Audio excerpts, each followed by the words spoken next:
Hey, what's up everybody? Newcoin here. Yeah, you see me with the hat on, sweatshirt, all that good stuff. Went to go change my brakes and brake rotors on my truck, and here's what I come across.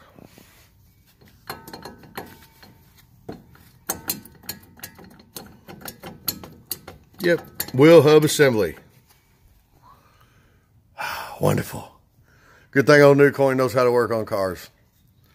But let me tell you guys, if you're gonna get a truck and it's lifted, don't get it, because this is what happens to lifted trucks. I'm letting a little bit of PB Blaster soak on her, and I'm gonna start on the other side. Other side's not bad. So right now I'm looking at about $190 for a wheel hub, but hey, it is what it is.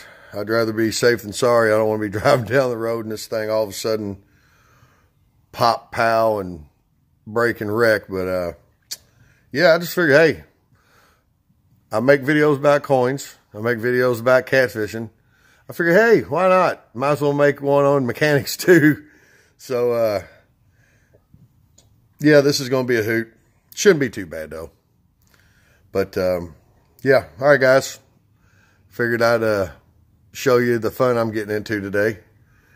And hopefully, I don't have to replace the whole hub assembly. Hopefully. So, all right, guys. You ever get into something like this?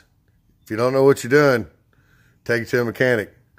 But if you're going to buy a truck, don't get a truck that's lifted past 4 inches, because you will have all kinds of problems. Ball joints, sway bar linkage, tie rod, I mean, just all kinds of stuff. And this is an 05, and this, I'm surprised it's lasted this long. So, all right, guys, it's Newcoin. I'm out of here. See ya. I'll give you one more look. Yeehaw! Oh yeah! See you guys.